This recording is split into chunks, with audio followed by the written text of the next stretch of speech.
যদি হয় ভালো, আর যদি না হয় এটা আমাদের দুর্ভাগ্য হবে ইত্যাদি। এবং তখন তিনি লুক ইস্ট পলিসি হয়তো পার্সু করবেন। এখন আপনার ভারতের যে ব্যাপারটা, সেটি একটা বড় হিমালয়ের মতো দুর্লঙ্ঘ আপনার প্রাচীর। যিনি আমাদের ক্যাপ্টেন এই জাহাজের, বাংলাদেশ জাহাজের, সেই জাহাজটি তিনি আনচার্টার টেরিটরির মধ্য দিয়ে একটা পর্যায়ে কুলে ফেরাতে সক্ষম হবেন, এই আশা বা প্রত্যাশা আমাদের আছে। যারা শত্রু তাদের বশ করবার সর্বাত্মক চেষ্টা তিনি করেন, এবং ফর্মুলাটা হচ্ছে ডান ডিলে যাওয়া। সেই জন্যই তিনি চেয়েছিলেন ভারতে যেতে, কারণ তার এই পথটি কুসুমাস্তীর্ণ নয়। ভারতের পক্ষ থেকে, ভারতের মাননীয় সেনা প্রধান থেকে শুরু করে যারা মুখপত্র, তারা পরিষ্কার বারবার জানান দিয়েছেন যে তারা বর্তমান সরকারের সঙ্গে কোন রকমের ডিলে যাবেন না। অর্থাৎ এক ধরনের যেটাকে বলে হলুদ কার্ড লাল কার্ড দেখানোর মতো বিষয়। এমত অবস্থায় মানে আমাদের প্রফেসর ইউনূসের সেই বৈষ্ণব ধারা থেকে উৎসরিত যে স্ট্র্যাটেজি, সেটি তিনি মনে করেছেন পার্সু করা বেহেতের। অর্থাৎ যদি কোট করি, মেরেছি কলসি কানা তাই বলে কি প্রেম দেব না, আনকোট, এইরকমের একটি অবস্থান থেকে তিনি হয়তো এই অভিপ্রায় ব্যক্ত করেছেন। এবং খেয়াল করে দেখেন, ক্ষমতায় আসবার আখ্যানে তিনি কিন্তু আসামে গিয়েছিলেন, ভারতের সঙ্গে একটা যোগাযোগ তিনি প্রতিষ্ঠার চেষ্টা করেছেন। একটি ইসরায়েলি পুরস্কারও তিনি গ্রহণ করেছিলেন, এবং কোন একটি মাধ্যমে আমি দেখলাম 100 কোটি টাকার মতো ইসরায়েলি তহবিলে জমাও দিয়েছেন।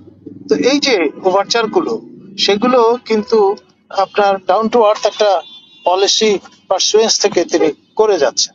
আবার জনসমর্থন পাওয়ার জন্য ইসলাম কার্ড তিনি ব্যবহার করছেন। ফলে যেখানে যেরকম এইরকম যে যেটা চায়, যে যেটা বোঝে, যে যেই বয়ান শুনতে চায়, তিনি সেইটি হাজির করতে চেষ্টা করেন বা সচেষ্ট থাকেন। পরিষ্কার করে এর ভেতরে একটি সাক্ষাৎকার তিনি বলেছেন যে আমাদের প্রেসিডেন্ট ডোনাল্ড ট্রাম্প তিনি একজন ব্যবসায়ী মানুষ, ব্যবসায়ীরা ডিল করতে পছন্দ করে, he is ready to sort of done deal করার জন্য প্রস্তুত আছেন আমাদের ট্রাম্প মহোদয়ের সঙ্গে, যদি হয় ভালো, আর যদি না হয় এটা আমাদের দুর্ভাগ্য হবে ইত্যাদি। এবং তখন তিনি লুক ইস্ট পলিসি হয়তো পার্সু করবেন। এখন আপনার ভারতের যে ব্যাপারটা, সেটি একটা বড় হিমালয়ের মতো দুর্লঙ্ঘ আপনার প্রাচীর। এটি অতিক্রম করাটা ইহজন্মে কতটা সম্ভবপর হবে এই বয়সে, সেটা নিয়ে অনেকের সন্দেহ আছে।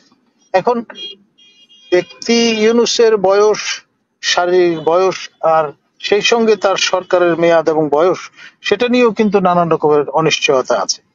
আপনার মাননীয় সেনা প্রধান তিনি 18 মাসের যে গ্যারান্টিটা প্রদান করেছেন বারংবার, ইজ এ জেন্টলম্যান পা এক্সেলেন্স, কথা কাজে সবসময় তার মিল আছে। তিনি রয়টারের সঙ্গে সাক্ষাৎকার প্রদান করে শুরুতেই বলেছিলেন 18 মাস পূর্ণ সহযোগিতা প্রদান করবে সশস্ত্র বাহিনী। তারপরে কি করবে বা কি হবে সেটা সবাই কোনো গ্যারান্টি দেননি।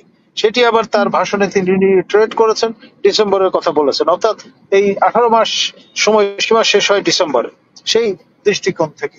তো ফলে আপনার প্রফেসর ইউনূস তার জাতির উদ্দেশ্যে সর্বশেষ প্রদত্ত ভাষণে আপনার ডিসেম্বর থেকে জুন এই সময়সীমায় নিয়ে গেছেন সেই চিমেরা যেটির প্রতিশ্রুতি তিনি দিচ্ছেন, অর্থাৎ আপনার নির্বাচন বিষয়ক যে ডি-ডে, সেই সম্পর্কে।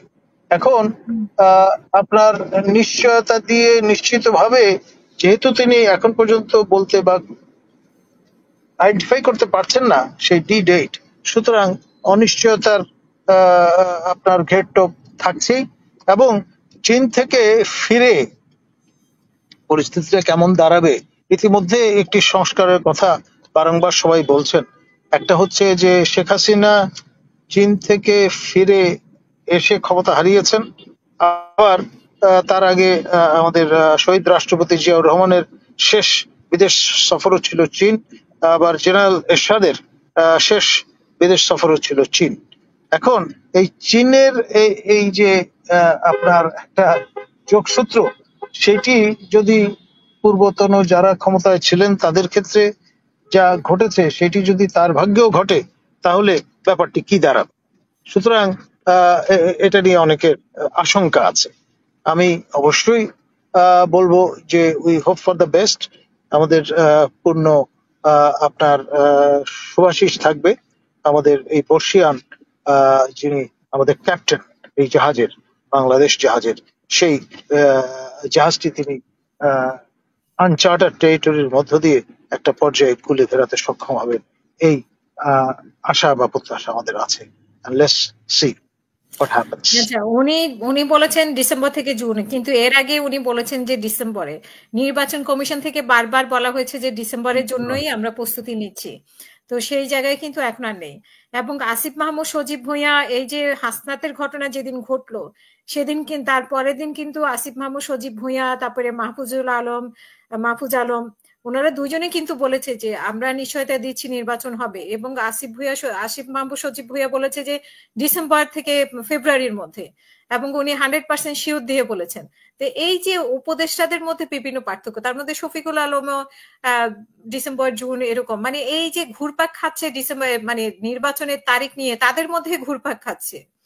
তো সেখানে তো মানে আর একমাত্র বিএনপি আমরা দেখতে পাচ্ছি যে জোর গলায়, বা বিএনপির সাথে যারা আছে তারাই কিন্তু নির্বাচনের কথা বলছে, বাকিরা আবার একটু পেছনে, এই যে জামাত ইসলাম বলি বা আরো যে দলগুলো আছে, এনসিপি তো চায় না, ওরা চায় যে স্থানীয় নির্বাচন বা বিচার সংস্কার এগুলো নিয়ে কালক্ষেপণ করতে চায়।